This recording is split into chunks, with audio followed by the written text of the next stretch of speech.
दोस्तों, सही मामले में मुझे सेक्युलरिज्म की परिभाषा आज तक समझ में ही नहीं आई है और सेक्युलरिज्म की परिभाषा सबकी अलग अलग होती है और कितनी सही है कितनी गलत है हम उस पर बात करने वाले हैं। जय हिंद साथियों, नमस्कार। मैं हूं आपका दोस्त ललित व्यास। साथियों, जिस प्रकार से मद्रास हाईकोर्ट के जज के खिलाफ महाभियोग लाने की तैयारी विपक्षी पार्टियों द्वारा, यानी कि कांग्रेस पार्टी, अखिलेश पार्टी के कुल मिला के 100 सांसदों ने जो उस पर सिग्नेचर किया है, वो अपने आप में एक प्रश्न चिन्ह खड़ा करता है। हुआ क्या कि तमिलनाडु में तिरुपम करुणम नामक एक जगह है जहां पर एक मंदिर है। उस मंदिर के एक जगह पर, एक स्थान पर साल में एक आध बार वहां पर दीपक जलाया जाता है। वहां कुछ दूर पर दरगाह है।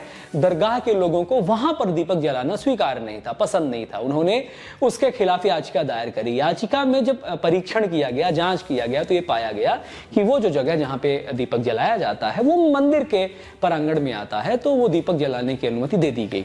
जब दीपक जलाने की अनुमति दे दी गई तो बहुत सारे लोगों के सेक्युलरिज्म की नीति सामने आ गई। उनका सेक्युलरिज्म वहां खतरे पे आ गया और उनने उनके खिलाफ महाभियोग लाने की तैयारी कर दी। उसमें कांग्रेस पार्टी के सांसद और समाजवादी पार्टी के सांसद और कई पार्टियों के सांसद, क्योंकि महाभियोग लाने के लिए कम से कम 50 सांसदों की दस्तखत के आवश्यकता होती है, अनुमोदन की आवश्यकता होती है। उसके बाद फिर सदन में जब वो जाता है तो 2/3 सांसद, जो कभी नहीं मिलेंगे उनको, लेकिन वो सेक्युलरिज्म को अपने वो प्रभावित करने के लिए, उनका सेक्युलरिज्म का जो सिद्धांत है, सेक्युलरिज्म की जो परिभाषा है, उसको साबित करने के लिए वो ये मद्रास हाई कोर्ट के जज के खिलाफ महाभियोग लाने की तैयारी कर रहे हैं।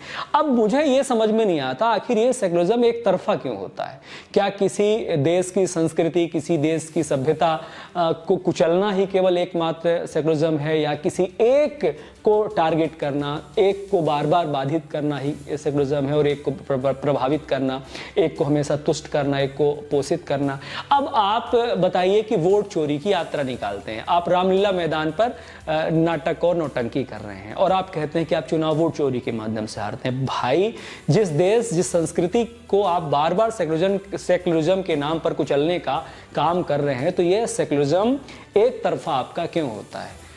हमेशा ही आप एक पक्ष को तुष्ट करने का अगर काम करेंगे, कोई मंदिर में अगर घंटी बजाता है, कोई मंदिर में पूजा पाठ करता है, कहीं प्राण प्रतिष्ठा होती है, कहीं कोई दिया जलाता है, वहां से आपका सेक्युलरिज्म खतरे में आ जाता है और आप उनके खिलाफ आंदोलन छेड़ देते हैं, महाभियोग ला देते हैं।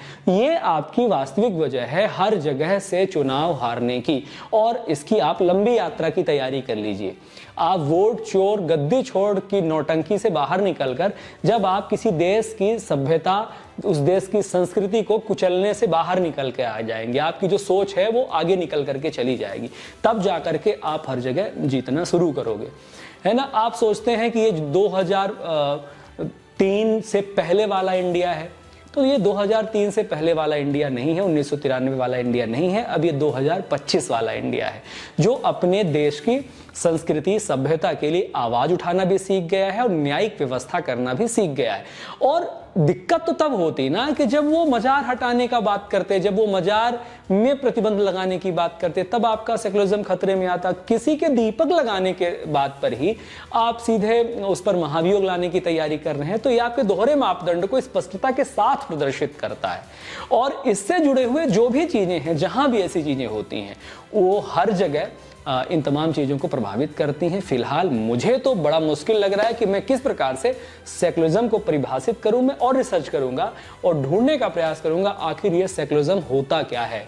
क्या मैं ही मंदबुद्धि हूं, सेक्युलरिज्म नहीं जानता हूं, या फिर मुझे बाकी लोग मंदबुद्धि लगते हैं जो एक तरफा सेक्युलरिज्म की परिभाषा को लेकर के आगे बढ़ दे। खैर, अपने अपने विद्वानों का अपना अपना मत हो सकता है। बहुत बहुत धन्यवाद करते हैं। जय हिंद, जय भारत, वंदे मातरम। ख्याल रखिए अपना।